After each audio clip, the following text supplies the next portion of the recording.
so thank you everyone for making time to join us today. As you know, we have a jam-packed schedule for our all chapter meeting to kick off the March and spring season. So welcome and thank you again for joining. My name is Kenesha DeLeon. I'm the Membership Engagement Coordinator at Landscape Ontario. I work alongside Joe Salemi and Tony DiGiovanni, as well as Megan Greaves on the membership team. And I have the pleasure of hosting today's session. So I'll just go over the agenda quickly for those who may not know what we have planned today. So we'll kick off with the MTO meeting shortly. And I'll be handing that over to John Cundy from the Georgian Lakelands chapter to share some welcoming remarks for our guest speaker today. In a minute, after that has commenced, we will have a bit of time for Q&A after the MTO session presented by Hank. If you do have any questions, feel free to put them into the chat box, as Hank is open to taking questions throughout his presentation. And we do ask that you do stay muted if you're not having your hand raised or put on unmuted by the hosts today, just to avoid any background noise or disruptions throughout our presentations.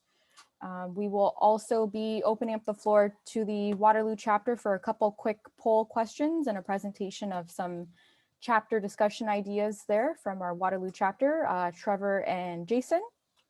And then we'll then hand that over to our executive director, Tony DiGiovanni, for some updates. We'll then have a quick all chapter discussion around planning for the future of our all chapter series.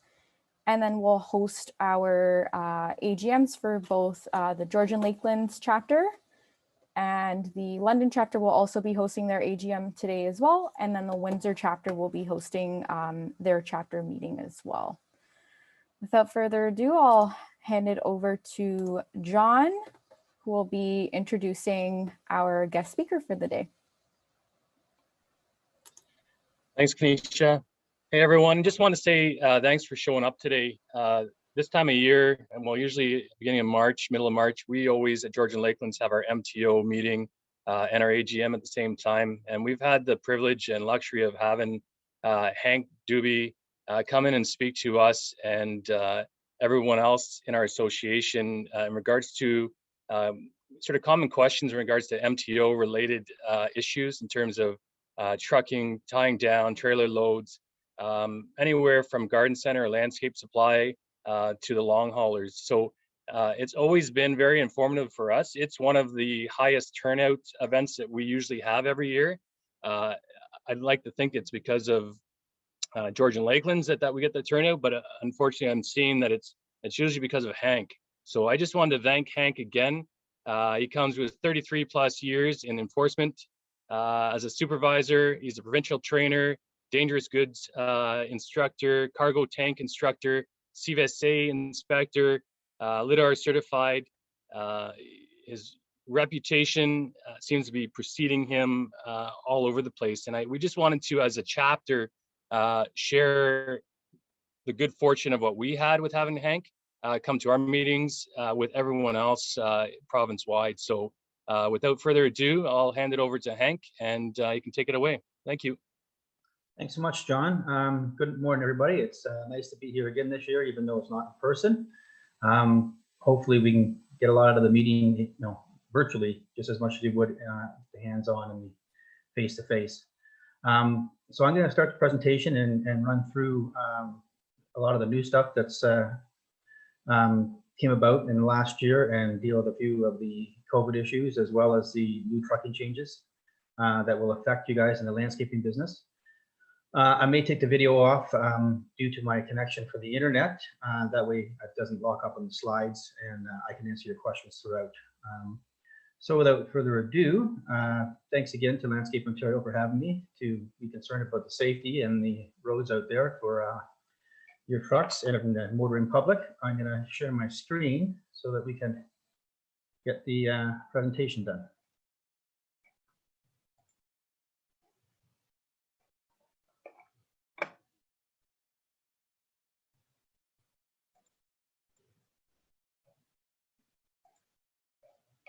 Okay, so I'm going to cover quite a few topics. I know we only have a little less than an hour, so I reduced it a little bit this year and tried to focus on the ones that are going to pertain to the changes, and I think that everybody wants to speak about, plus a few refreshing points that we go through every year, just because the repetition of this makes it easier for you to understand and remember in your day-to-day basis. So starting off with the CVOR, which we all know what that is, but just to revisit it, it's just for the vehicles that are over 45. So the ones exempt are your typical emergency vehicles, and the vehicles that you have that have a gross weight or a registered gross weight that is less than 4,500 kilograms. That is 9,920 pounds.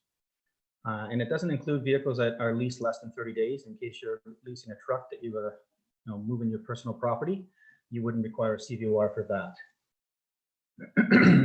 Other exemptions are under the service plates or dealer plates, or in-transit permit as well, would not require the CVOR. And the one that came in a couple of years ago that everybody was kind of happy about was the personal use pickup exemption. So not to get confused with your vehicles that are in the company name, your work vehicles. This is the people who are concerned about their personal truck and requiring a CVOR. They bumped it up to a manufacturer's rating of 6,500 kgs. And provided that you don't have a rating over that, which I will discuss about where you find that rating on your doorpost, you wouldn't require the CVOR or the annual inspection or the circle check if it is fitted with the original box, so it can't be modified. And it is for your personal transportation, not towing any cargo or a trailer carrying any commercial cargo, tools or equipment. So if you're running around with your ATVs or your boat, that would be fine. However, if you are hauling one of your landscape trailers, even with the personal pickup truck, you would be falling into requiring a CVOR and requiring all the annual inspections to go along with it for the truck and trailer. And again, if you have any questions, please feel free to ask them as we go throughout, that's pertaining to what I'm showing here. And if I'm going to cover it later, I will just let you know there's a slide coming up on that. So this is what your CVOR looks like. You're going to get one. It's going to be an original copy. You're going to photocopy this and put a copy in every vehicle. Keep the original in the office because you only get the one, whether you have one truck or you have 50 or 100 trucks. So you want to carry a copy of it. It has to be produced when you are pulled over. The driver has to produce it. So make sure that your employees know where to find this in an event that they do get stopped for inspection. And this is the section that just states that, yes, you must carry a copy or an original. So that's why I say and suggest use the copy. And if you are using somebody else's CVOR, it is permitted. However, you need to have a lease agreement stating that the person who owns that CVOR is permitting you to use it. And it would have to be carried in the vehicle and produced with the CVOR so that the officer knows that you are allowed to use the CVOR of somebody else. It's not common, but normally is what you would see is that on the right-hand side of your ownership, whatever name is on there, the CVOR is usually and should be in the same name. And if it's not, then you'd want to have a lease to marry the two up so that the officer knows or the inspector knows that that CVOR is okay to be used by yourself if it doesn't match the right-hand side of your ownership for your vehicle. Hank, I see that there is a question, if you don't mind me jumping in. No, right ahead. Can we use a commercial vehicle for personal use, i.e. no circle check, etc.?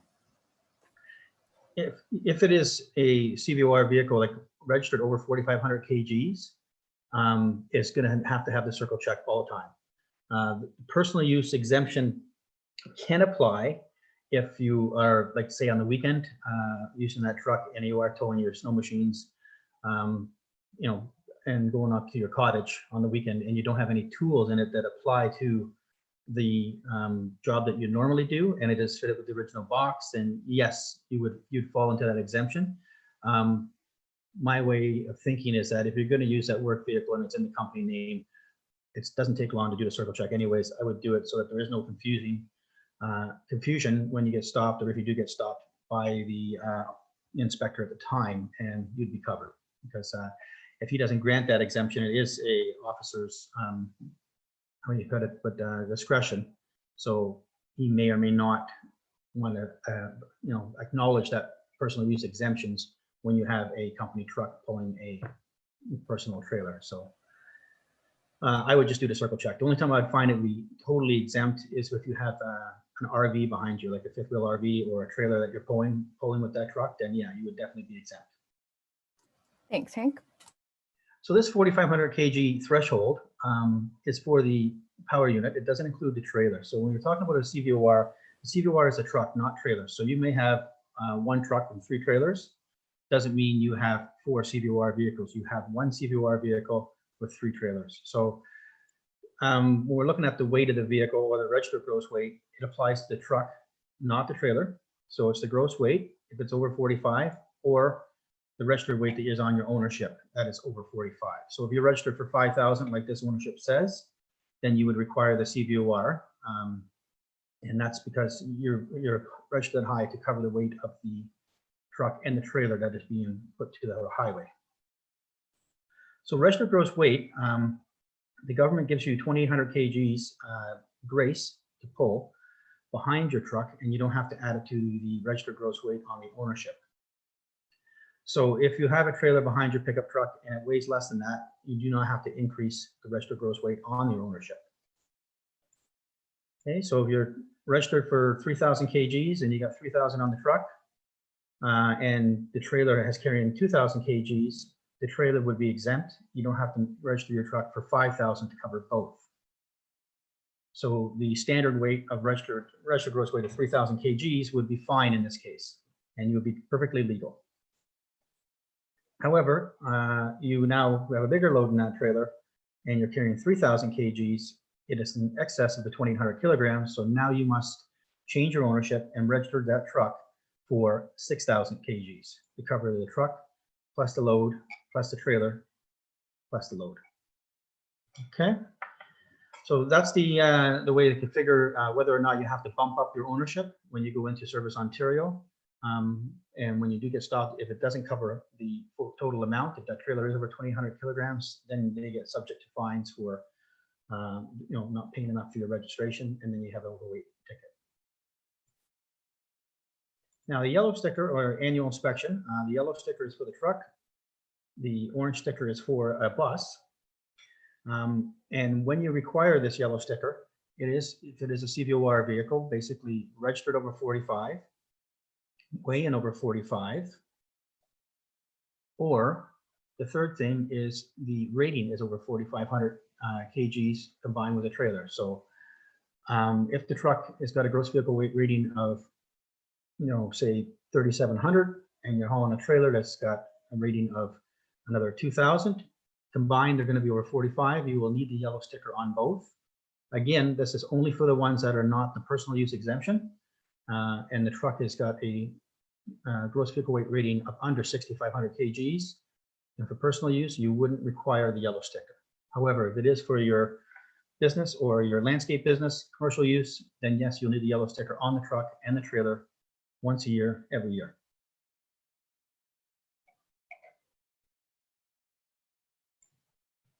So the way you find that rating on the vehicle is going to be on the doorpost. So in this one here on the top left, you have a gross vehicle weight rating of 11,500 pounds, which is 5,216 kgs. Therefore, if this was for your business or your commercial use, it would require the yellow sticker to be on that vehicle at all times.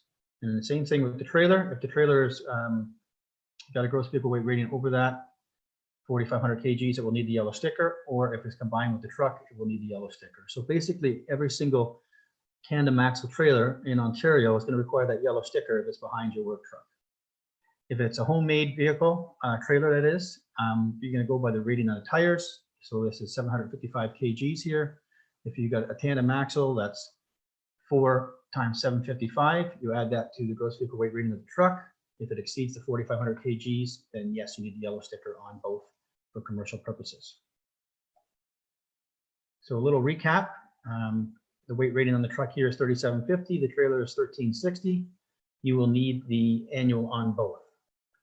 Okay, however, that does not mean that you need the CVOR and the circle check, because his registered gross weight will be under, or could be under, the 4,500 kgs, exempting him from the CVOR and circle check, just requiring the yellow sticker on both truck and trailer. So that personal use exemption, again, is for a vehicle that has the original box, under 6,500 kgs gross vehicle weight rating, and not having any equipment for the commercial business. Quick over the road building machines that changed in 2017. They used to not have plates. Now they do require them. So if you do have any truck that is built on a truck chassis, then it requires the registration now since 2017. The only ones that are still exempt are the actual road building machines, like your grader or your backhoe. They would not need the license plates.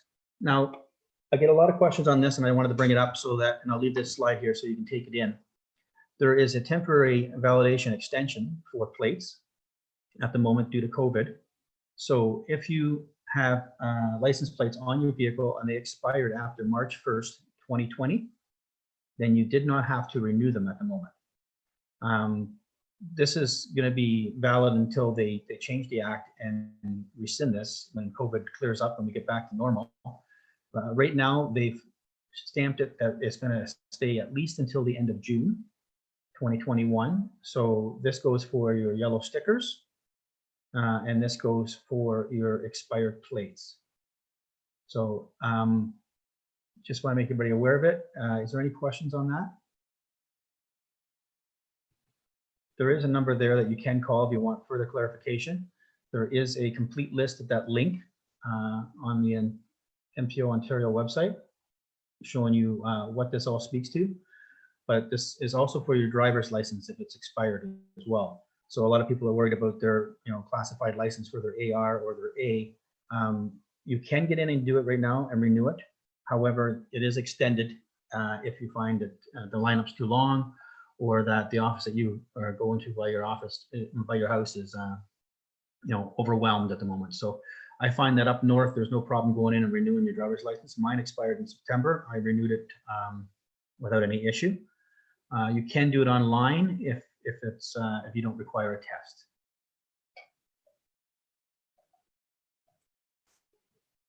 So distracted driving, again, is to be the big push for most of our officers and the OPP. Make sure that they have the handheld device, the hands-free device installed in your vehicle, especially in the commercial vehicles. They've been targeting it a lot more now on the commercial trucks, and they've been doing blitzes just on monitoring use of the handheld devices when you're operating a commercial vehicle. The laws for the distracted driving changed in February 2020, just last year, and the fines went up considerably. So it is an expensive thing, and the insurance is definitely frowning upon it. And I find that if you do get one of these tickets, some insurance companies are either doubling your rate or canceling your insurance just due to a conviction of distracted driving. So the second conviction, the first conviction gets you a 3-day suspension, and a second conviction gets you a 7-day suspension. So in third, you got 30 days, and 6 demerit points.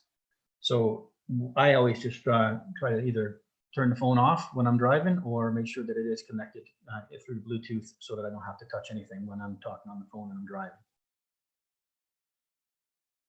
So that was new of February last year, just before COVID. A lot of the landscaping companies, yourselves, and a lot of the people on the weekend going up to the cottage don't realize that that third lane on a 400 series highway does include pickup trucks and trailer, whether they're personal use, private use, commercial use. That third lane isn't for any truck or commercial vehicle that is over 6.5 meters. So whether you're carrying your Bobcat or you're carrying your personal ATVs, the third lane on a 400 series highway is a chargeable offense and is prohibited for that combination. If you look at your basic 2019 pickup truck, like a Ford F-150, just a four-door crew cab is already at 6.3 meters long, which you only have 6.5, and then you shouldn't be out there. So basically anything behind that truck will put you over the length that you shouldn't be in that third lane.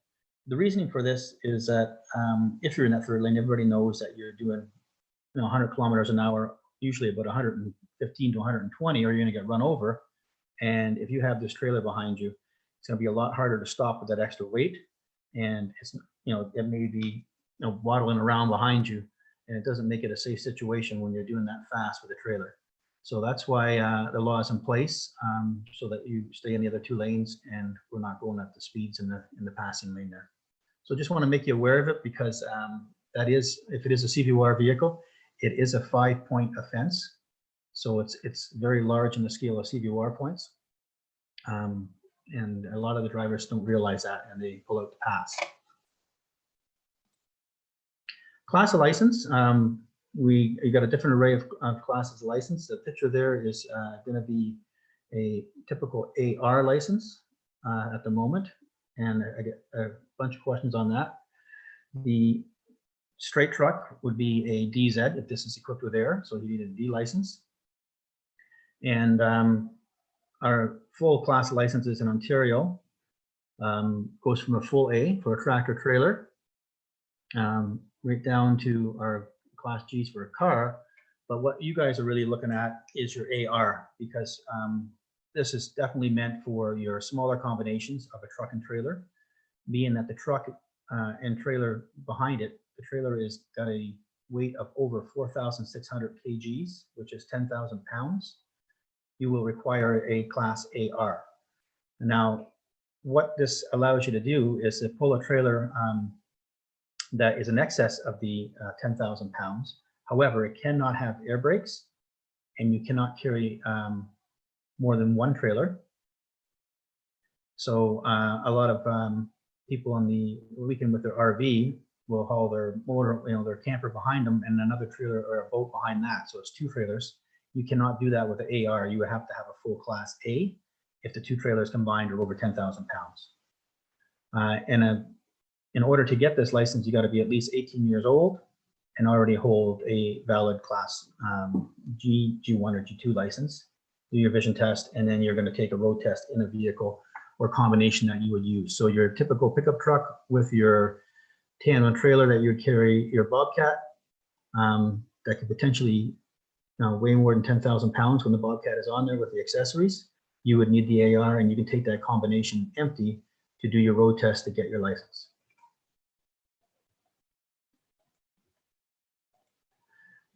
Quick touch on wide loads. If you are carrying any cargo or a backhoe or a dozer, that's something that has that is in excess of 8.5 feet or 2.6 meters, you will have to have a wide load permit. And that permit is only valid for the jurisdiction that you are driving on. So you would have to have a Ontario MTO permit for the highways. And then if you turn down a side road or a township road, you'd have to have a permit for the township. And then if you're on a county road, you'd have to have one for the county. So there is a lot to do if you do have a vehicle or a combination that is going to be in excess of 8.5 feet to make sure you have the permits in place. And it's not that the fines are that expensive, it's the civil liability, and for your insurance, if you ever had an accident, the insurance wouldn't cover you without having that permit as well. A couple examples. The bed of a truck is built for 8.5 feet for maximum capacity. So anything sticking out beyond that would require a wide load permit, which would be the permit plus 4 red flags and the over-dimensional sign that you see in the front and back of vehicles, and a rotating or flashing yellow lights visible at 360 degrees. Same goes for these plow blades. I know some of you guys make up time in the winter when you're not doing landscaping in the summer, you plow snow. You cannot have a blade that is over 8.5 feet. So you can't get a permit for this. They won't allow it because it's detachable. So make sure that you have the blades that fold in, that when you do go on the road and you're not in the parking lot, it is 8.5 feet or less when it's driven on a highway. This one here is 12 feet wide, and it is not permissible to go down the highway. Couple more examples. Okay, so it could be an overweight vehicle, or it could be a overweight trailer or load. Today, being March the 3rd, it is now what we call reduced load season for March and April every year in Ontario, and they come into effect. The signs go up, and what they mean is that's 5 tons per axle. So if you have a 2-axle vehicle, you're now only allowed 5,000 per axle, which is 10,000 kilograms. So that's the truck plus the load. So the weight of the truck, the heavier the truck, the less you're gonna be able to carry, obviously. And you still can look over 5 per axle with a total of 10 on 2 axles, 15 on 3 axles, and so on and so on. So keep in mind now, if you're doing deliveries, that any of those side roads, when you jump off the highway, probably you're going to be 80% sure that it's going to be a load restriction or a 5,000 ton per axle road. So, you know, to move machinery around or to move gravel and cement or anything you have to do, interlocking, you're going to be restricted on those side roads. There isn't many exemptions from the reduced loads. Basically, it's only going to be for municipal waste, 2-axle heating fuel, livestock will get an extra 2,500 kgs to their axle, but really there's not many exemptions. So everybody in the landscape business is going to be caught up into the reduced load roads until May 1st hits, and that's usually when they are lifted. Sometimes they stay on longer if it is you know, a season where the frost is coming out a little longer in the season. They'll extend it for a couple of weeks, but normally once you get done April 30th, the next day, May 1st, it is lifted. Now, the big thing this year that came in 2021 is our SPIF trucks. So I know there's going to be a few out there that have some dump trucks with the old lift axles on them, or combinations that don't have a steerable lift. This is now getting cut back dramatically. So there is 31 SPIF compliant configurations for all the vehicles out there that are used in Ontario. They will fall into a SPIF number, and then it sets out the weights that you will get. So what a SPIF vehicle is, and a real misconception is that people think that a SPIF vehicle is something that has a lift axle, and that's not true, or a steerable lift. If you have a single axle dump truck, or you have a tandem axle dump truck and there's no lift axles on it, that is actually a SPIF compliant vehicle. So a SPIF vehicle is a vehicle that has grounded axles. So they're always on highway and they're not lifted up when they're loaded. So if you do have a lift, it needs to stay on the ground when it's loaded, and it will steer. So that's where the confusion comes in, that it's not just for steerable axles, it's also for vehicles that don't have lift axles. They will be SPIF compliant.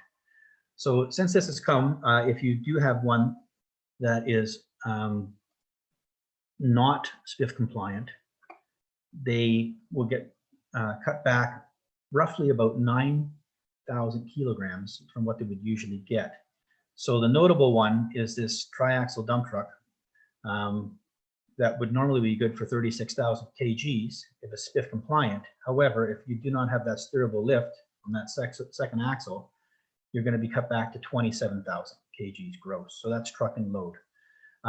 This doesn't mean that you have to cut this axle off. That means that you can convert it to SPIF, or you could remove it, or you could leave it on. If you left it on, the disadvantage is that you got the extra weight of that axle. When it was removed, you have a little lighter truck, so you can carry a bit more. So that's why people are taking them off right now. Another option is to take the axle off, take the box off, and put a fifth wheel on, shorten it up a bit, and then haul a trailer, and then make it SPIF compliant. The other one is just to leave it there, because you will get the extra 5,000 kgs in this season right now for March and April, because it's 5,000 per axle for reduced load roads. So it can be a benefit with that 4-axle. So it'll be good to keep it on for March and April. And if you want to leave it on all year, it's not against the law. So it doesn't have to be cut off.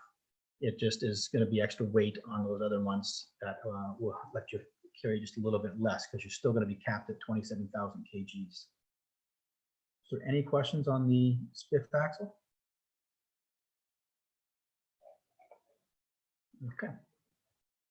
There is when you're driving a SPIF compliant vehicle, the purpose of it is that the driver does not have any control over that axle, so he's not allowed to lift it from the cab. However, they've lobbied for a exemption for this, and they've given one that is called an emergency lift axle override. So the driver will have access to it if the vehicle was built after January 1st, 2020.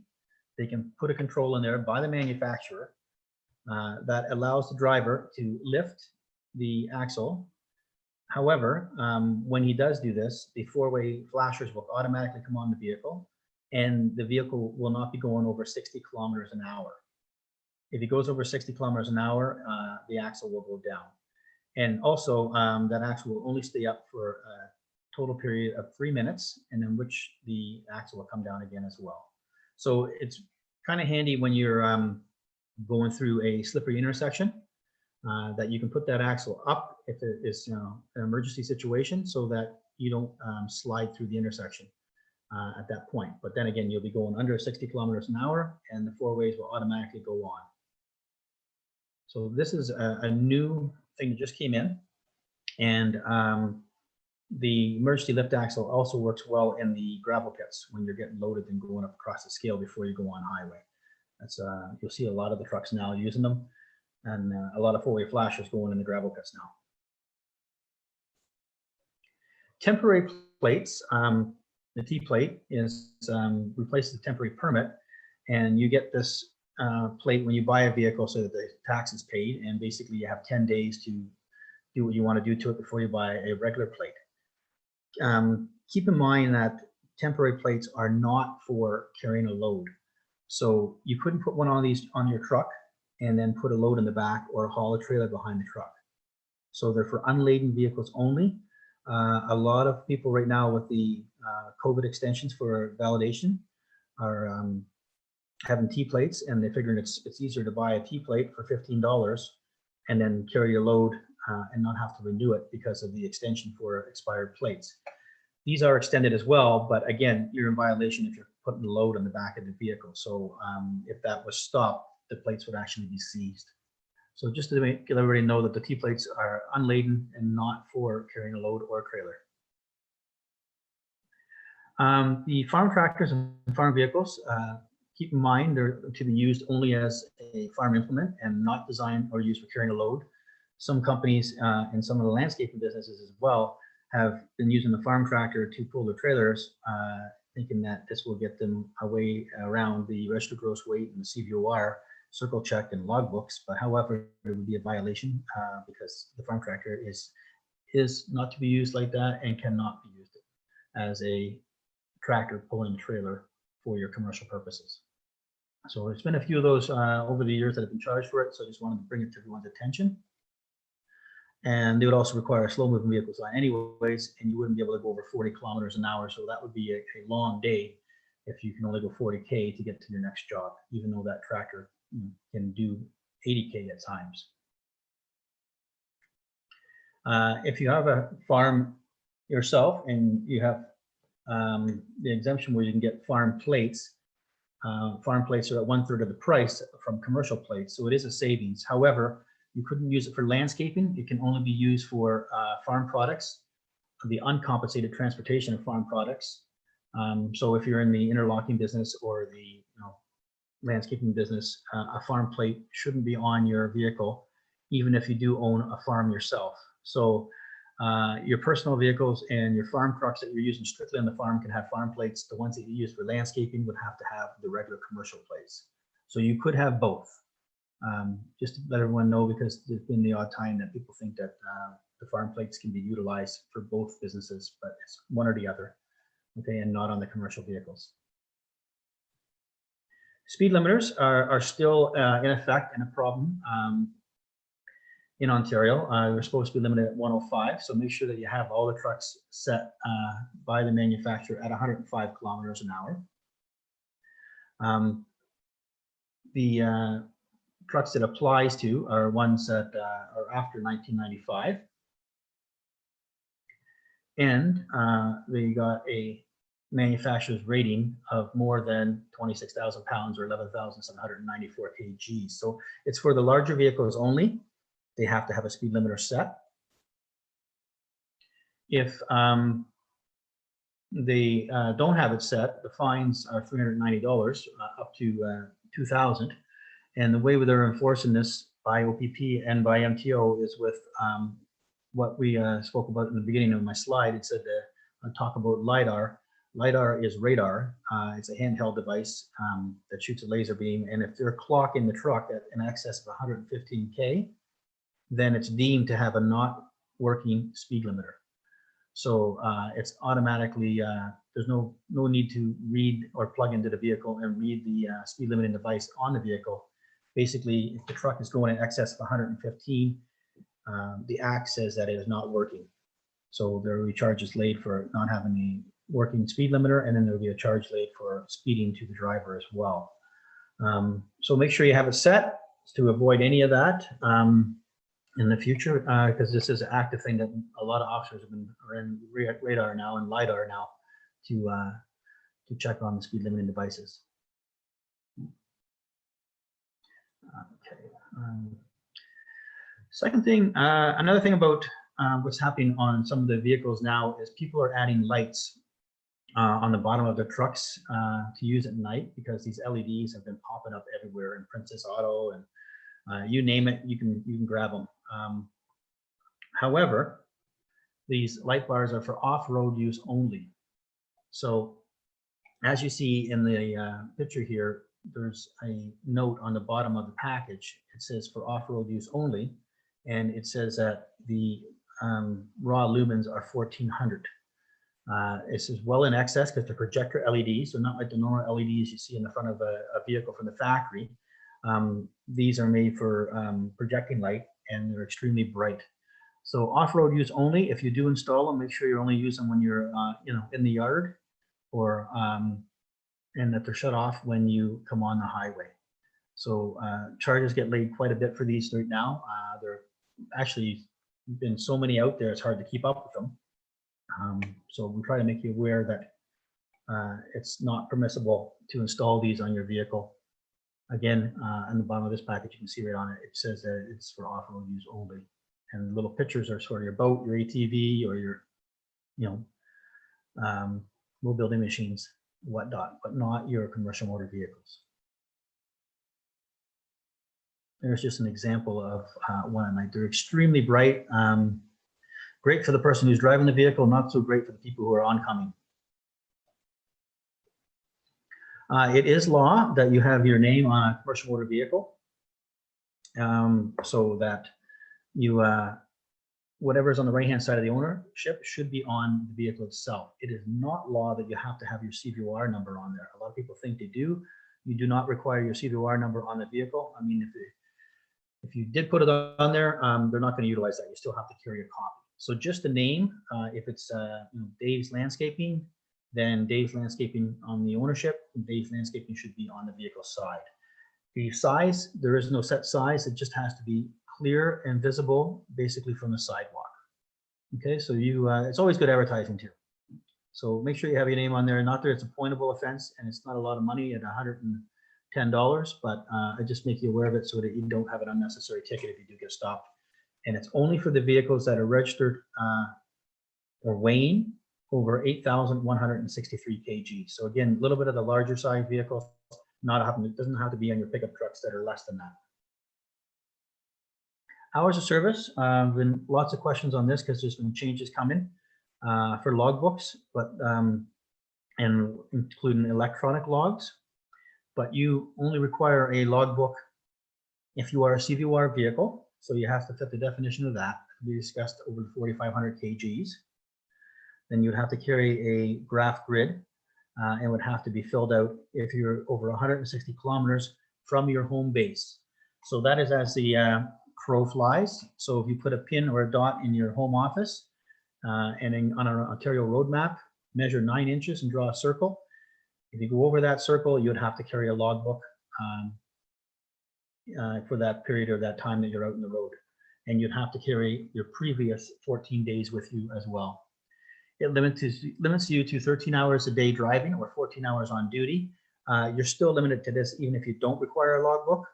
But if you do require it, you got to keep track of it and produce it if you get stopped. Now, the electronic logs have came in the US. So if you do require a logbook and you fit what we just discussed, then you have to have electronic logs if you're going across the border.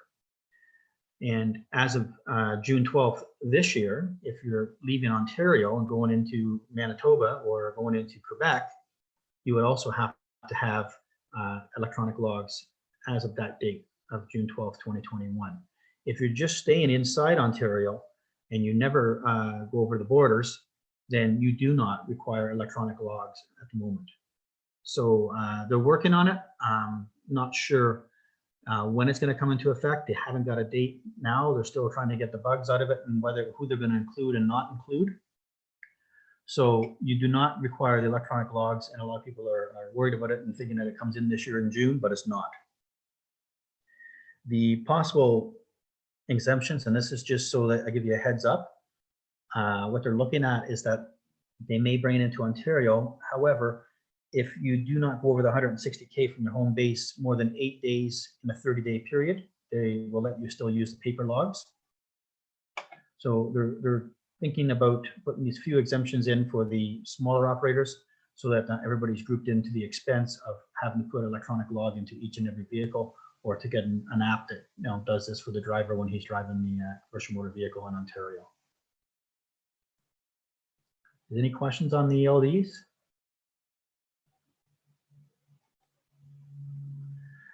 Okay, trip inspection. As we know, we have a circle check. All vehicles that are over the 4,500 kgs.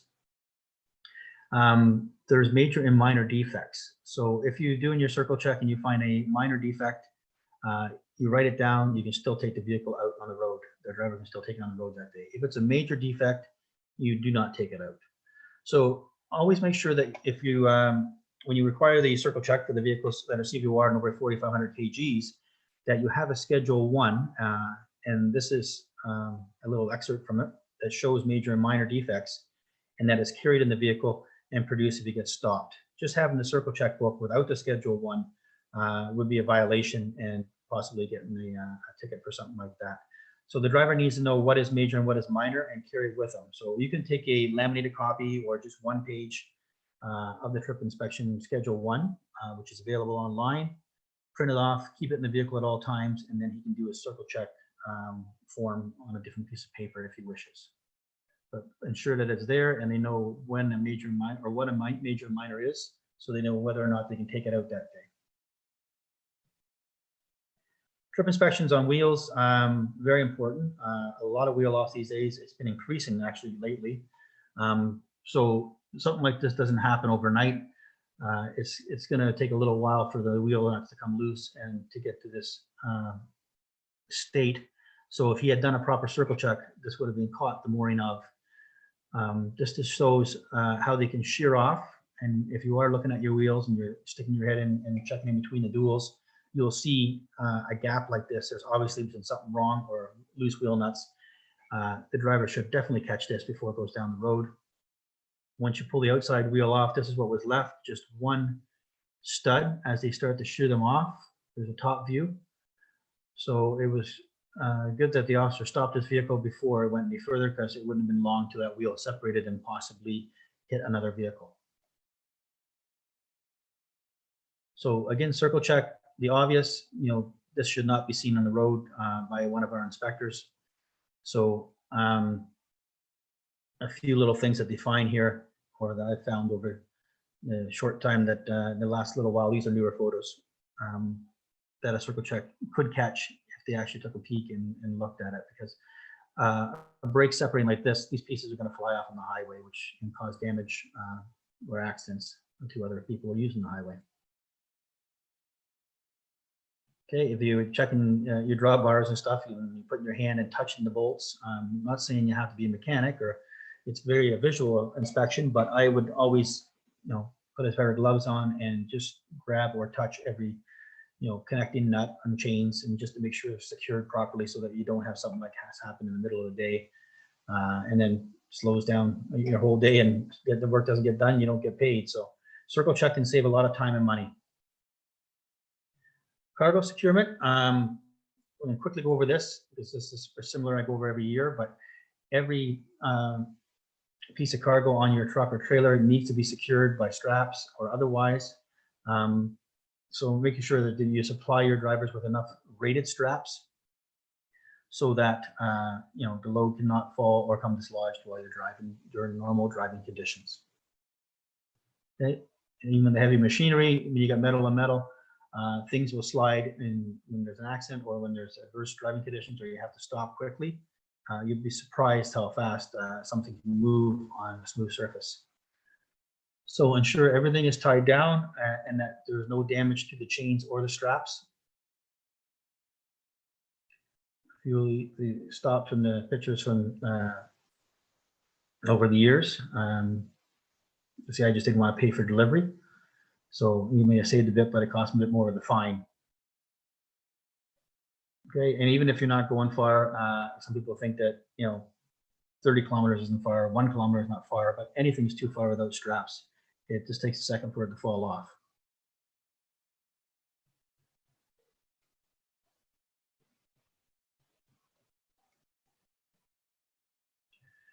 So some people chain down the machinery, but then they leave the accessories loose on the deck. Make sure that everything is chained down and nothing is lying loose. Make sure that you have at least 4 chains on heavy machinery and 1 over the accessories, being the hydraulic boom there. Sometimes they have a mind of their own. And duct tape is definitely not a form of confinement. Okay, a few articles about things that fall off and cause tragedy on our highways. So again, I can't state, if you think it may come off, put extra chains on it, okay? Because basically the cargo that is being transported on the highway must remain secured on or within the transporting vehicle under all the conditions expected to occur in normal driving situation, or when a driver is responding to an emergency situation short of a crash. So you're driving down the road at 80 kilometers an hour, something runs out in front of you, you have to jam on the brakes and crank the wheel as hard as you can. No accident happens, but that cargo is on the vehicle behind you should stay secured to the vehicle. So think of it that way. That is a normal driving situation or when you're responding to an emergency situation. There's a standard that speaks to commodities and tying down of your chains and your load and wrapping your bear claws. This cargo securement booklet I have given Landscape Ontario over the years, so I know they have it available for you if you wish. They can send you a copy. It is a big booklet. But if you want a copy, you can reach out to myself or you can reach out to John. I'm sure that they have a copy that they could send. And it speaks to certain loads that are carried commonly across Ontario highways and how you're supposed to secure them with dunnage, like these interlocking bricks. And it also speaks to how you figure out the ratings on the load and how many straps and chains that you will require. So basically, you can calculate the aggregate working load limit, and these pictures I'm showing you here are straight out of the booklet. So if you want to get a copy of this, do so, and then you can read up on when you have enough chains and how many chains or straps you do require.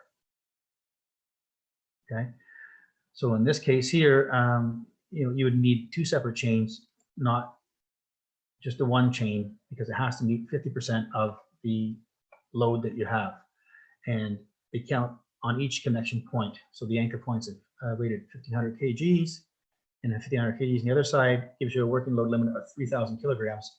That is not half of the load, so this would not be secure. So you'd have to have extra straps. In this case here, now we have 2 straps. Now that adds up to 6,000. That is an excess of half the load, which would be 4,000. So therefore now it is secure. So all this is in that booklet. You also have to have ratings on your straps. So if you have a strap that is missing the rating or is not legible, and usually it's marked right through the whole strap, if it's worn off, it's time to throw them away and get new ones, because if they're not rated, they will not be acceptable if the vehicle is stopped. On chains, they'll have markings like the stamp of the L7 here or the grade 7. The book also speaks of how to properly do it under the rub rail, not over the rub rail. So good for everyone to know how to put the chains on properly, and it speaks to all these different divisions. I've just posted a few so that you know what's in it. And like I say, it has pictures as well. So it's nice to have a booklet that shows you how to do it as well as just state it in words. So 111.2 talks about everything else that is not in the booklet. Basically says that the motor vehicle that carries load shall be loaded, bound, secured, and detained or covered, so no portion of the load may become dislodged, fall, leak, spill, or blow from the vehicle. So pretty much covers everything. So if you think it can come off, it's not secured properly. I'll get some more straps, get some more tarps, whatever you need to do so that nothing could possibly fall off. So it doesn't have to be seen falling from the vehicle. If the officer thinks that it may come off, then that is deemed to be insecure. Okay, and then for everything else, it would be in that booklet that I just showed. That is under the regulations on how to secure sod and how to secure blocks and anything that's of a certain commodity that is listed, like boulders, in that booklet. Couple examples, or one example of load security, tying down a bin here. This is of an actual accident that happened, and even though it's heavy, that I-beam, you would think that it would never come off. But Mother Nature had different ideas for this. It wound up here. So don't take for granted that it's heavy. Put a chain over it so that something like this doesn't happen. And this is a very safety conscious driver that has happened to. And he was just devastated that it came off the vehicle just because of the wind and the road conditions and the bumps in the road, and then hit a vehicle that was behind him.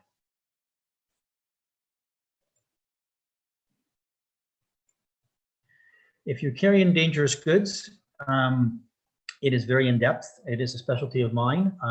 So you have to reach out if you do have some of these commodities that you carry, because there are regulations and training that go along with it, depending on how much you carry. Dangerous goods require the labels. So to be on the tanks and on the gas cans, if they're over a certain amount. So basically, if you carry less than 150 kilograms, that you guys are going to use, and it's secured in the vehicle, there is an exemption for that. But if you're in excess of the 150 kilograms, you may require training and documentation to go along with it. If you're over 450 kilograms, you may require placards on your vehicle. So if you do get into something like that, please reach out, ask the questions, and I can help you out with any dangerous goods questions, as well as any of the questions on what I presented today. Regarding the HTA and everything else that we covered. I'm going to leave you with my phone number, and my email is one way to reach and ask questions about anything you see or everything on a highway and about your vehicle and your company. I'd be happy to get back to you via email or give you a call and discuss it if you have any questions, just so that you're clear and you got a good handle on what it is that makes your truck safe, and what you need to do to abide by all the laws, so you don't get unnecessary tickets and CPOR points that could potentially put you under sanction and take your vehicles off the road. So just gonna say thanks again for having me, and I can take any questions now if you like, to speak on any topics that you guys have that you may want to get out in the open in front of everybody right now. Thank you, Hank. So I can start reading off a couple of the questions, but for everyone who has submitted questions, I have created a Google document that I will share with Hank for any questions that are not answered, as we are running a little bit tight on time. So I had a question around, will you have to back pay your stickers? No, they're not going to. It wouldn't be feasible to back pay the stickers. So a lot of people are worried about that and thinking that you will, but they can't prove that you would have used that vehicle and you may not, and then it was on the highway. So no, they're not going to be making you back pay the stickers. I can't see it happening. That's the discussions that we've had so far, but I mean, who knows if they're going to change their mind on that, but I highly, highly doubt it. Okay. Another question, and it looks like someone else in the chat box did answer, but I'll ask for your response as well. Do we have to go to driver's training courses to get our AR, or can we just book a road test? No, not for your AR. For a full class A, yes. For a tractor trailer, for AR, no. You do have to book a road test and do a written test and a physical, but you don't have to go through a company to do a course. Okay, and I'll just ask a question, sorry, a couple more questions just in lieu of time. What about the double standard of city blades versus private on the width issue? So the exemption for a road service vehicle for a blade that is over 8.5 feet, they would have to be actually engaged in working for that city, plowing the road they are on. So let's per se, the city of Toronto. So the city of Toronto has plows, they're plowing, or they're under contract with the city of Toronto plowing their roads, they are exempt. However, even if they're under contract with the city of Toronto and they're plowing parking lots, not the actual highways, they are not exempt. So anybody private or working for the city but not doing the roads in question would not be exempt and could not have a blade over 8.5 feet. Thanks, Hank. And it looks like we do have a comment in regards to that back pay question. I just bought my stickers and had to back pay. So back pay to the, you're saying back pay to the beginning of the time that they expired? David, if you'd like to clarify on that, I'm not exactly. Because if it's sure. on a personal pickup, or are you talking about a commercial vehicle that's over 4,500 kgs? I'll include those. Oh, sorry. Does a Because- pickup under 4,500 kgs used for commercial purposes require a CVOR? I don't know if that's the same. That's different. Okay. Yeah, no, you do Okay, not. no worries. Under 4,500 kgs does not require a CVOR at all. Okay, I will include that point of clarification in the FAQs that I Sure. have collected. The question on the plate. So yes, if you have your Yes. personal vehicle and you go to renew it, they will make you pay for the year. But if you have a commercial motor vehicle that's over the 45, you can buy those plates at 3 months periods. You don't have to buy them for a full year. Okay. So, but your personal vehicle, yeah, my car, I pay for a full year. So if I went and renewed it, they would make me back pay because I'm paying for the year anyways. But if it's on a commercial motor vehicle, they can be renewed at 3 months periods. So like a farmer's not going to use his truck in the wintertime. He may only use it for the 6 months of the year. So they can buy a plate for 6 months. Mm-hmm. So they're not going to make you go back and back pay for 6 months of 2020 when you go to renew it in 2021. Because they can't say that you use that vehicle for the year ahead. You know what I mean? Right. So I think when he got charged the back pay, that was because it was on his car or his light pickup. Okay. Well, I do have a number of other questions here for you, Hank. So Sure. we do have to wrap up this portion of our meeting. But I will send over a copy of the questions in the chat, and for anyone who is still online, if you have any further questions in regards to the MTO protocols and guidelines, feel free to put them into the chat and I will send them over to Hank, and I will share Hank's responses. And there's no problem emailing me there in that email address. Yes. They can email me if they have questions to think of later, and I can Awesome. email them back. All right. Well, with that said, thank you so much, Hank, for joining us to deliver the MTO meeting today. I will be in touch to share the questions that we had in the chat box here, and for attendees, keep filtering those questions over to me, and we will get those answered for you. Excellent. Awesome. Thanks, Hank. So I will like to, oh, sorry, I'll just get you to stop sharing there and we'll switch over to my face there. Sorry, just give me a quick moment. Place spotlight there. Okay, awesome. So now for this portion of the meeting, I'd like to hand it over to Jason and Trevor from the Waterloo chapter. So if we can have both Jason and Trevor join us here.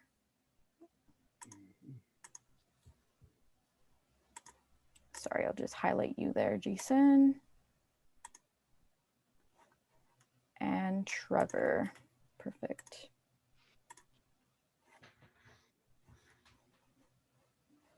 Okay, and I now invite the Waterloo chapter to present a few ideas that they had in regards to all chapter meetings and their chapter discussions. Good morning, everyone. We'd just like to start off with our idea and tell you a little bit of history about Waterloo chapter. I've been on the board for the last 15 years and also sat provincially for at least the last 4 or 5 years provincially. And what I found with a lot of our meetings and things is that we spent a lot of time trying to figure all this stuff out. So we've come up with a few ideas, and we wanted to present that to you today. With all of our challenges in the past with trying to create an excellent meeting and going forward with that, we've come up with this idea. I'll send it over to Trevor to give a bit of background on his company as well. Sounds good. Yeah, so I've been sitting on the board as well for about 10 years and attended lots of board meetings. And this year in our discussion, we were trying to figure out how we can make our board meetings more engaging to everyone. I think we've all been, or our chapter meetings more engaging. And I think we've all sat in a meeting and decided, who's going to be our speaker, who's going to be our sponsor, and is the hall booked, and what are we eating as a factor of what was such a huge part of our meetings. And we didn't also have a lot of content clearly laid out. And what we found through the past is that our MTO meeting was the best attended as well, because it was timely and it was structured. And we also found that our open table in our real engagement meetings were the best received and attended through our history. So our board sat together and we started to do a little bit of a deep dive into how can we make our meetings awesome, is basically what it really came down to. And we started talking about focusing a meeting on potentially timely on employees that's relevant to everyone. What are we doing to recruit them? What are we doing to retain them? What are we doing to onboard them? And really doing a deep dive with an open discussion as part of that, and having these flow and be timely throughout the year. Then we had Tony sit in and join one of our discussions, and he kind of said, let's not reinvent the wheel. A lot of this content already exists in the LO education forum. So we thought that we would take this education and mix it in with potentially a specialized speaker on that content and lots of open book format. And we thought it was a great way to potentially take a little bit of a journey together. And this was our plan for the Waterloo chapter. And we thought we would just throw it out to everyone and see if there was any interest in doing this on a provincial level. I'll let Jay kind of explain the structure here and more about the idea. So basically, our idea was, as Trevor mentioned, is not to reinvent the wheel that LO has already created. And speaking to Sally Harvey, in bringing this idea forward, both her and I kind of came to the conclusion that this really parallels the CLM, which is the Certified Landscape, actually it's the CLHM now, the Certified Landscape Horticultural Management education that we already have in place. So our idea at Waterloo chapter was maybe to create an actual fictitious company and start running through that CLM process, which is already what Trevor spoke about, was giving a structure to all our meetings and being able to build on them from month to month, year to year. As all of our companies are, it's basically a living document where we change and move with whatever protocols the government is laying on us, what our what position we are in each of our companies. This would give us the ability to discuss best practices, also the standards that have been introduced by LO by them building the actual landscape standards, their Canadian landscape standards. Our thought was that prior to the month of running our meeting, is that we'd ask LO to maybe run the CLM component for the education portion ahead of time. That would also generate questions for that meeting, so that we could actually pose those particular questions to the meeting, which would facilitate roundtable discussions. Also get those pertinent questions answered within a certain framework of time, because everything is kind of a moving idea. The meeting would have a trained facilitator and a stenographer to grab and produce a meeting takeaways, and also have the specialized facilitator to run the meeting in so we don't get off tangent. I know a lot of the meetings that I've attended in the last couple of decades have they always morph off to the side. So having that direction would be great. This meeting would be only available in my prerogative to LO members. I think it would be something that, as a group, this is what we're trying to do. And there's a lot of different thoughts on that. Finally, the next month's meeting, depending on how this was structured, would be presented at the end of that meeting and told what the next month's structure is, so that there can be thoughts and generated, and bring your own company's information so that you can discuss it and maybe tweak a few things. So the idea is to submit questions ahead of time to drive the next meeting. The idea with the fictitious company is also to work off and grow that all together with your own company's way of doing things, what other people are doing, and kind of using that to create a better company for yourself. What we thought initially in terms of our example was that we would start with, like Trevor was mentioning, human resources, because a lot of our our turmoil in having our company is employees. In speaking with Sally, she had actually suggested that we actually start with the strategic plan and work on everyone's company's strategic plan first, so that could be a great basis to move forward. So that's what basically we want to. That's our idea. Now Trevor's going to ask a couple of questions and potentially do a poll here. So I'll pass it over to Trevor. Yeah, Kanisha, did you get that poll together?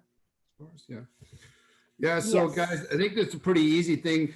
Our plan is to send out a Survey Monkey to the entire group. But I guess the first question that we have, while we have everyone online here, is would you or your member of a company participate in a meeting structure of this type? And if you're not interested in it, that's okay too. But if it is something that in today's day and age with Zoom and doing breakout rooms and being unable to meet in person, that it might be a real option.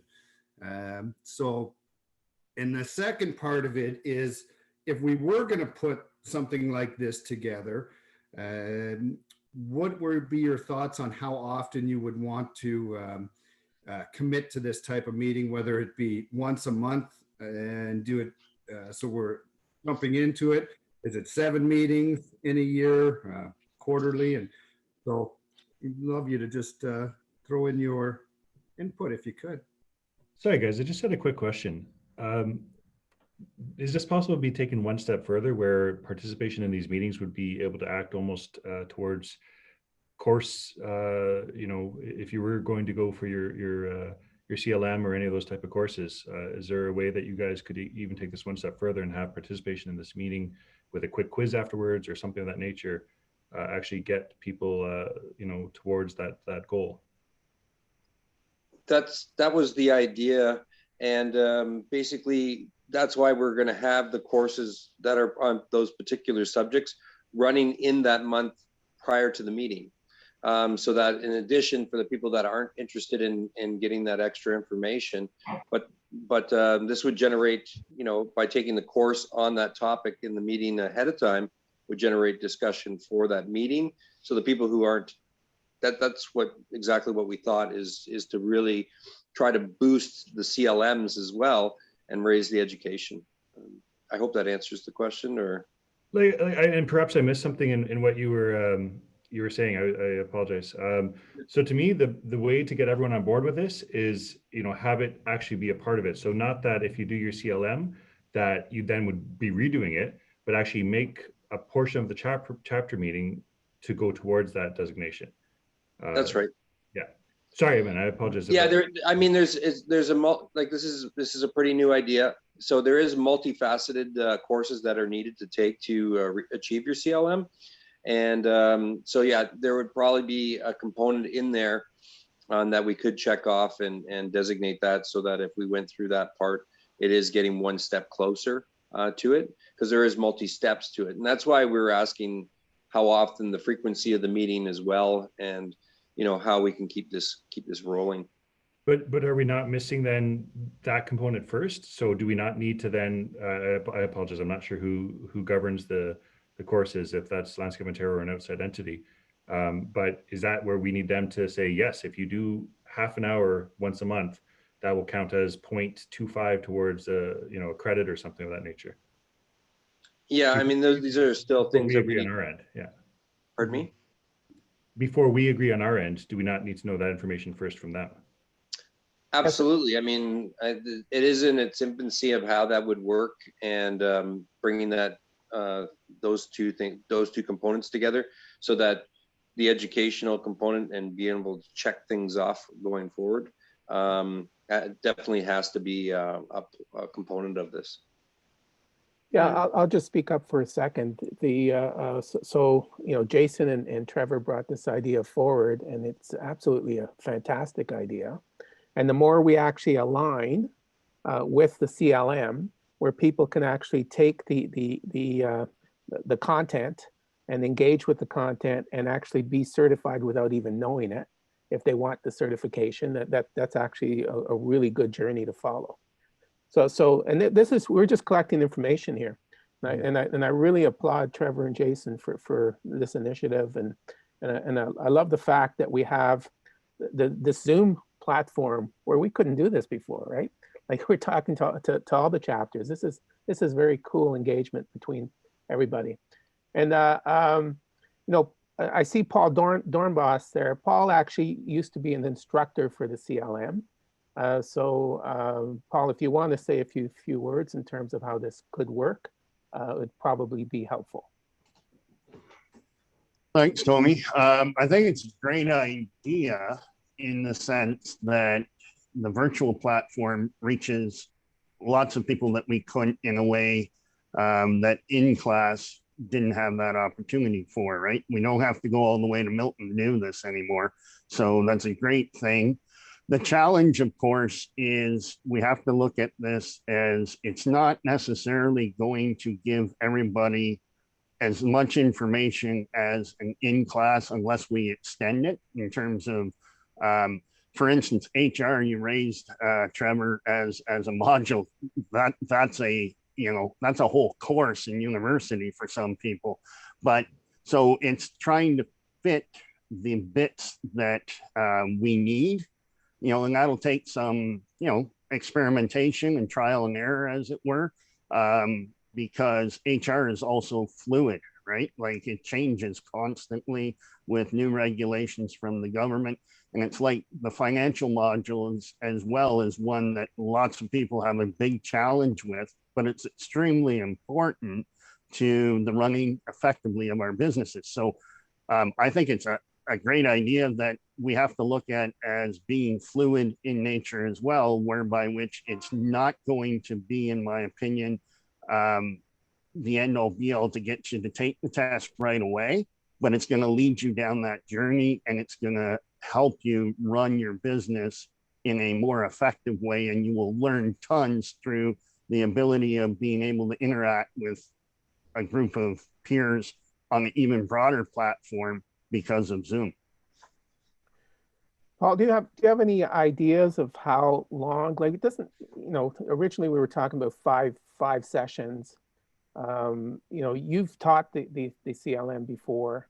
How many sessions did it take you to actually teach? And they were day sessions, right? They Like were full day sessions. Yeah. So financials was a whole day. HR is a whole day. Strategic planning was a whole day. I think we did risk and law in with the technical aspect, and then sales and marketing was another day. Basically, when we did it with LO, we had 5 days for 7 modules. Okay. So we might have to extend this over an entire year, right? An hour at a time or 2 hours at a time, something like that. Yeah, it depends on, again, the module, right? Yeah. Some people will be stronger in certain things. And I see this as Jason was alluding to, this is, you know, the aspect of it's almost like creating a workbook to turn around and walk you through some of the modules in themselves, but not necessarily, it's not the same as a prep for taking a test. It'll assist in that. If you want to go that route, then yes, it would be more intense in terms of, you know, you're probably looking at, if you do it in the winter, that this would be like signing up for the education portion where you're doing it as a solid day. Maybe you break it up into 1 week, you do 1 module. Right. So Jason and Trevor, your idea was that this would be kind of the chapter meetings, the all chapter meetings, right? This is the content for the chapter meetings, or did you see this as something totally separate? We at Waterloo, because of our engagement over the last decade and a half of being on the board, we found that we're running into the same issues over and over again of creating content, you know, creating a structure, finding a speaker, booking the hall, you know, getting the sound system, all these other things that Trevor alluded to. We just wanted to create a little bit more structure. And then also part of our mandate is that Waterloo runs from Waterloo all the way to Owen Sound. So we never see anybody, like, because most of our meetings are based, our physical meetings are based in Waterloo or Kitchener. And the problem with that is that the geographical area expands 2-3 hours away from each other. So this would bring everybody a little bit tighter together.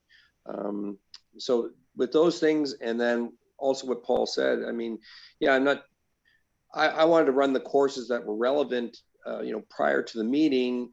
And with this, our idea was to have this as a substitute for the meeting. Yeah. Okay. Because then this way it's structured years out.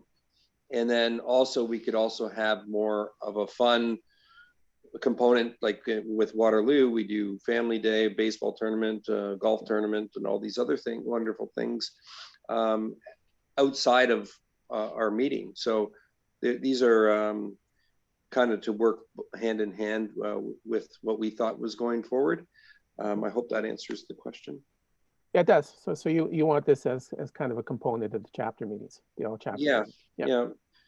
And then just to finish things off, our next steps were to get that survey to be put out to the rest of the people who didn't attend this meeting today, and then present the results to the provincial board, decide if this is you know, that we do this provincially, or maybe it's just a local trial to Waterloo chapter, and then begin an implementation process. So that's really where we stand in as far as we've gone. And there's a lot more smarter people out there than I to make this all happen and figure this out.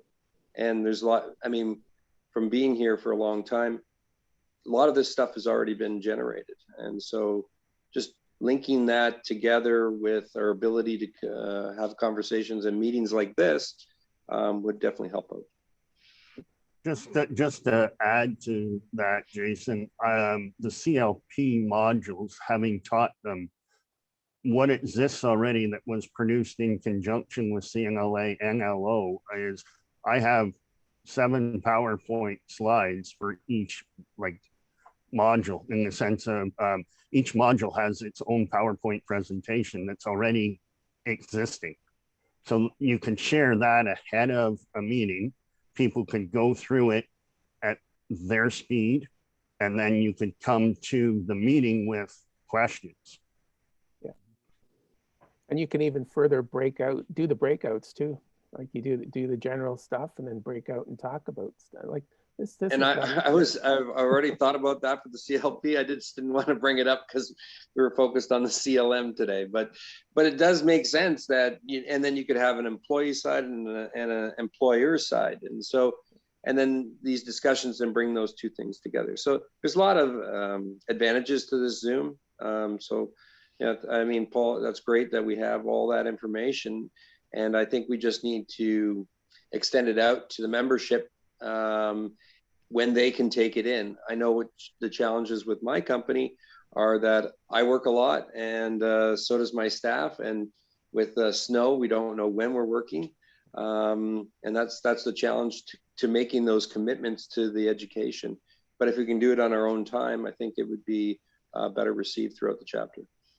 Yeah, and I'll just add here, and I'm seeing lots of questions come up on the chat. We're really just trying to gather some information here. We had an idea, and we see a lot of potential, and this could go down a lot of roads. So hopefully we can create a survey and get everyone's input on the ideas and where we see this going and its potential. Because again, the idea of linking the education to, you know, an online chat and a structured meeting, and it's all got potential, but we don't have all the answers yet.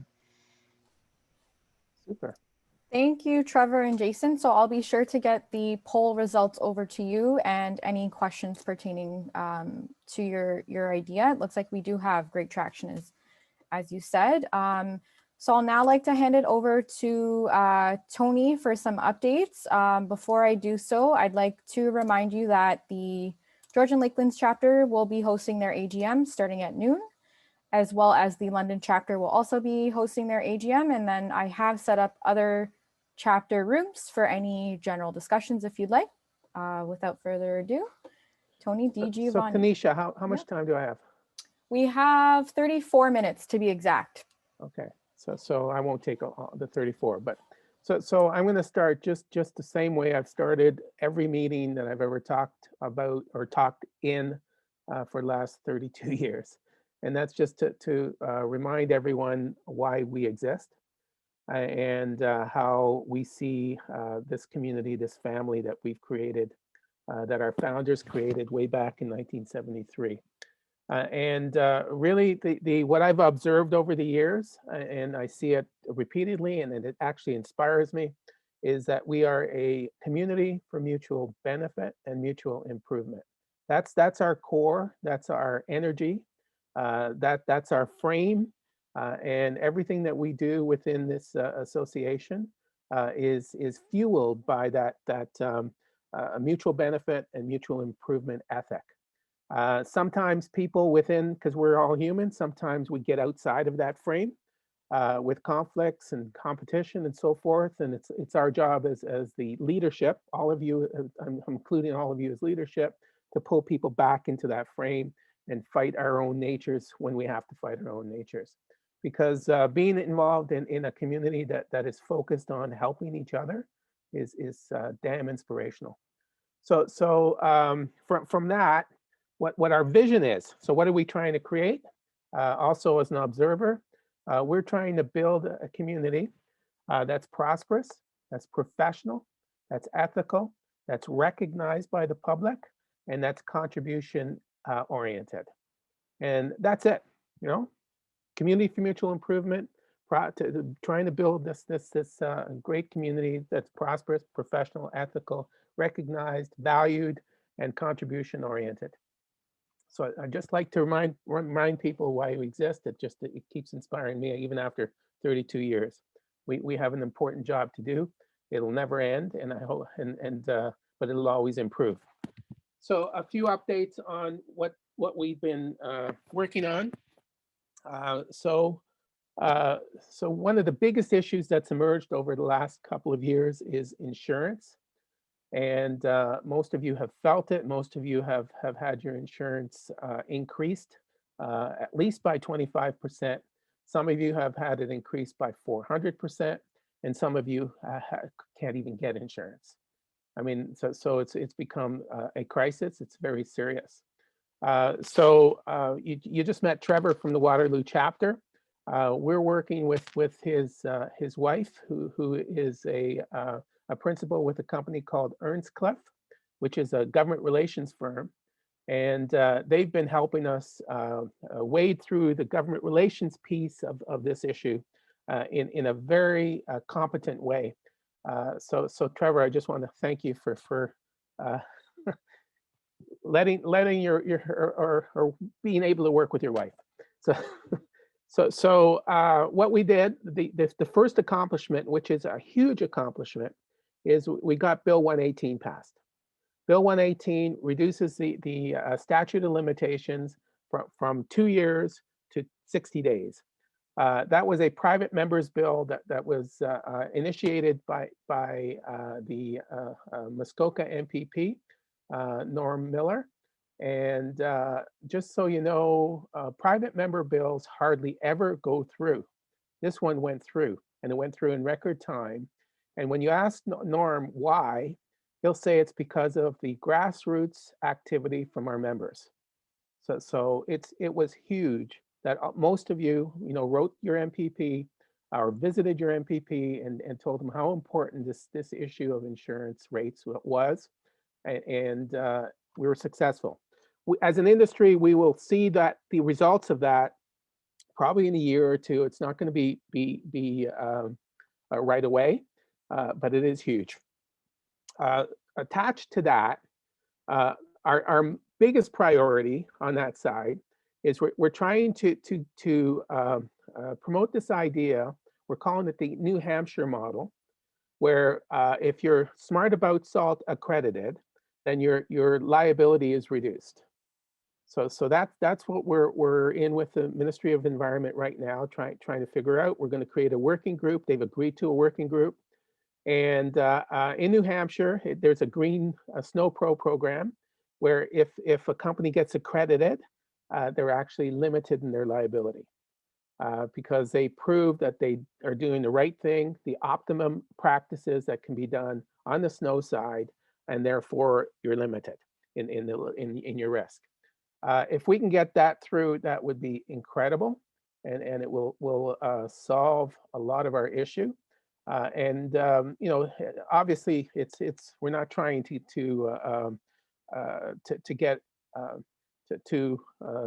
get rid of our responsibilities totally. That's not the issue. If there's negligence, then the insurance should kick in terms of claims. The other thing that we're doing, the third aspect of that, is what we're calling the Illinois model. In Illinois, there's a fair hold harmless legislation.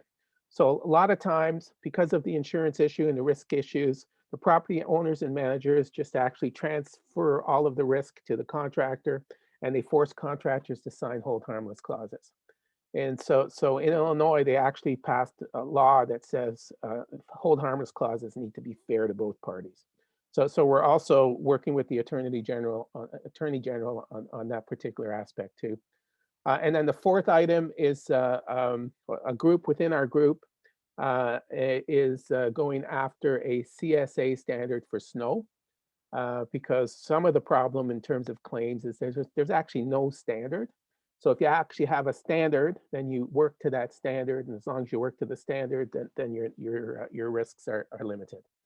So quite a lot of work being done on that end, and very hopeful, very optimistic that we'll get somewhere. We just have to be patient. Some other items, the London and Georgian Lakeland chapters are hosting their AGM just after this one. So I just wanted to remind you. But the provincial AGM, and I hope all of you attend the provincial AGM, will be held March the 17th at, I believe, 11. Kanisha, am I right? So, March 17th, yes, at 11 a.m. March 17th, 11 a.m. Okay, and that's those of you who are on our governance, who sit on the various chapter boards and sector group boards, you were sent a calendar invitation. Please attend. And those of you who aren't on our governance, hope eventually you will be, but also please attend. this is your chance to hear what your representatives have been doing and have been thinking and have been planning, and it's your chance to ask questions and challenge us. So March 17th, please jot it down. Another really amazing program that we have going is called our GROW program, GROW. It is a pilot for the Toronto, the Hamilton, Muskoka areas. And what we're doing is we have a new worker program where we are bringing in unemployed people. We're training them, and then we're getting them jobs. So we've gone through our first cohort of 20. We got 18 of them jobs. We want to do another 150 this year. And if we can do this, it'll expand across the province, and we'll actually become an employment hub. We'll be able to train people and make them available to you. I mean, it's a huge issue. Access to employees is the #1 issue. It's always been the #1 issue, and being able to actually train them ahead of time for you, especially on the health and safety side. We also have a chance to inspire them to create some enthusiasm. We did this kind of a program probably about 25 years ago. We called it our youth initiatives. And it just works so well when you're able to capture people and give them a bit of training ahead of time so that they understand what the work is, that they get inspired, they get enthusiastic, they get more competent, and then they work themselves through the system. Just, most of you have heard of LMN.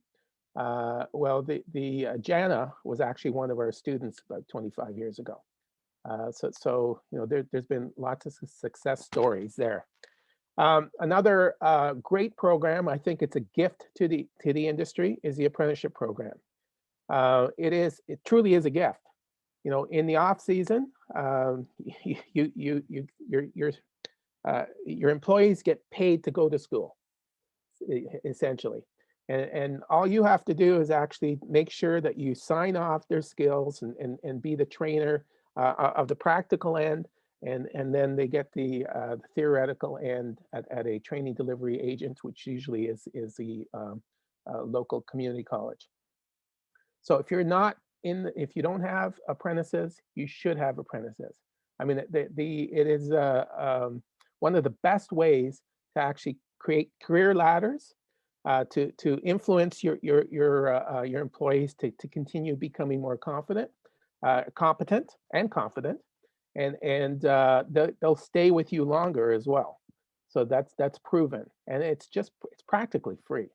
So they even get you get tax credits. You also get the students get a tool, some tools, and they also get paid to travel.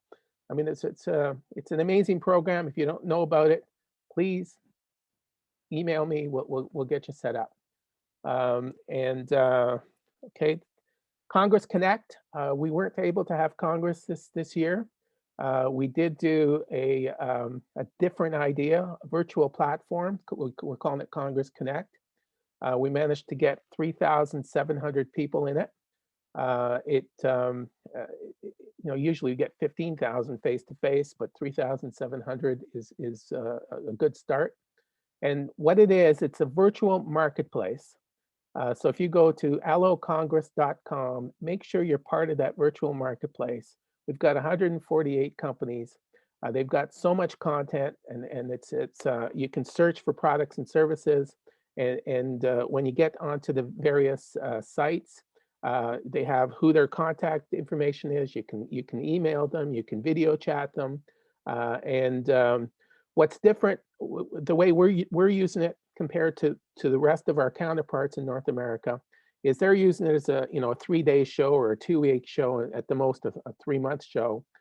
We're selling it as a virtual platform that's open year-round. And we're going to continue putting content into that virtual platform, trying to attract people through. So it'll become your source. It's kind of like an Amazon without the commerce. So if you're ever looking for products and services or companies, you go to this site, you'll search, and you'll be brought to more information that within their separate booth spaces. So please, if you haven't been there, go back to it. On March the 19th, please put that date in place. We're hosting a labor seminar that's focused on protecting yourself, your responsibilities and your risks if you're using a third-party labor agency. So there is a number of our members who have been visited by the Canadian Border Service Agency, and they're not being investigated. It's the third-party agency that's being investigated. But what we have found is that you have a requirement for due diligence, and that you are at risk if you don't do your due diligence. And so on March the 19th, and you'll see this on the LO calendar if you go to hortrades.com. We're hosting this meeting. CBSA will be there. So will Service Canada. So will the Immigration Ministry. And there'll be two parts. One is, how to protect yourself, how to do your due diligence. And then the second part will be what you need to know if you are thinking about bringing in labor from different countries. Because that's actually one of the things that we're doing as an association. Like, we've created this employment hub for domestic workers, but we know that Canada needs immigrants.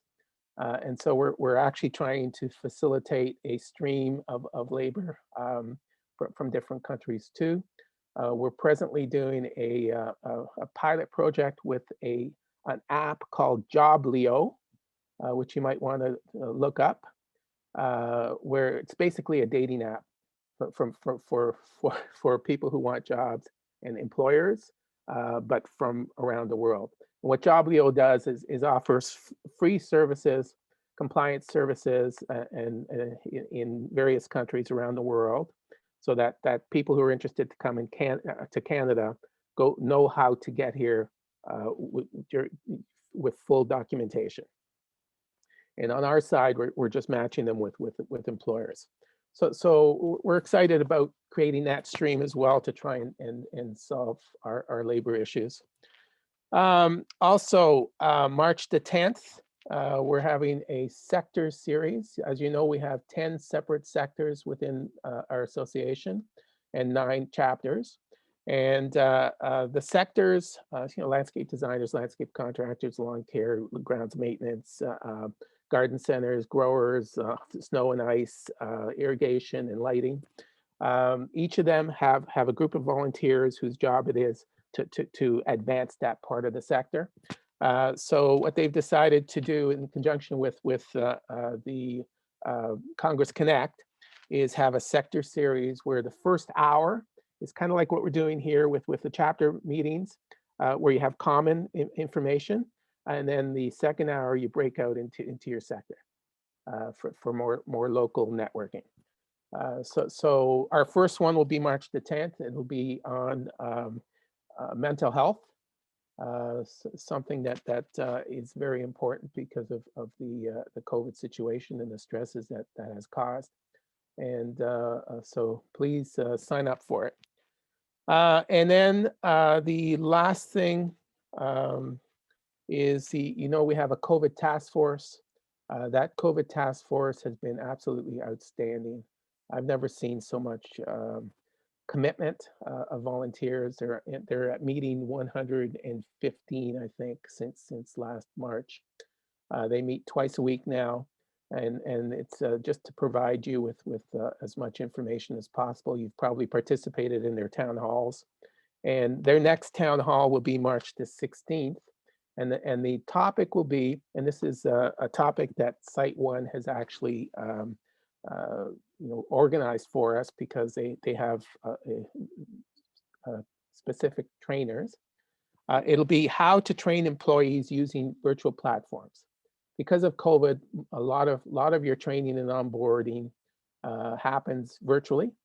And there are tricks of the trade on how to do that. And we sat through the initial meeting with the Site One expert, whose name is Laura. And it was fantastic.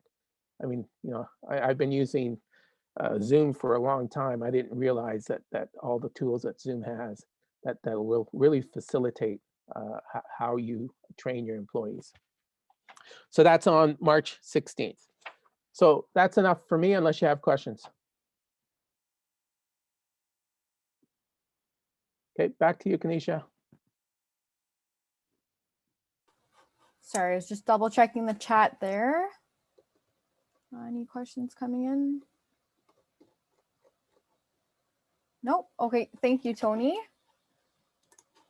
So now I'd like to ask that if you have any questions in terms of ideas or topics or formats for the future of our all chapter meetings, if you'd like to either unmute and share any of your ideas at this time. Oh, sorry, Tony, it looks like we do have a question. Where do you register for the March 16th meeting? Yeah, so the March 16th meeting, we haven't put up on the calendar yet. We will. So whenever you want to go to an event, go on horttrades.com, go under events, there's a calendar, and there's links from that calendar to all the events we have. The March 16th one, it was just yesterday we did the pilot, and we decided that this was good, and we're going to be hosting that probably within a couple of days. And I've included that URL in the chat box there for everyone to access. Perfect, Tony, and I'm not sure if you wanted to lead this portion. We only have a few minutes left before we break out into AGMs and whatnot, but any ideas for the future planning of our all chapter meetings? We'd like to encourage you to share those with us and let us know. Go ahead. Yes, so I will make a few comments. So far, I mean, again, as an observer, I always call myself the official observer because that's what I do. I observe, I listen. And what I've observed is that there's a lot of potential in these all chapter meetings. And you know, Zoom has made it really easy. But what I also observed is that we're scrambling. You know, and I think that's what Trevor and Jason were kind of alluding to. We need a little bit more planning, and so what I'd love to have happen is that all of the chapter board members, we should get together and do some brainstorming during one meeting where we choose all of the topics for and the speakers for the entire year. And then it'll be up to us to organize everything. And that way you can actually do it in an organized fashion. You do proper promotion of it. It's not so, so haphazard. And we can, I mean, today I think there was 145 people at one point. You know, we can have 1,000 if we do this right. And we could be, you know, way more engaging and relevant and proud of what we do. And I think the first 4 meetings, this is meeting 4 of the all chapter meetings, has shown us the power of that. So let's get going with really doing some brainstorming and just organizing for the entire year. It'll just be so much better and so much more effective. So with the 92 people that are here, let's spend a few minutes. You know, don't be shy. Let's throw out some topics that we might, you know, what do you think? What's keeping you up at night? And maybe some speakers that you've heard. Let's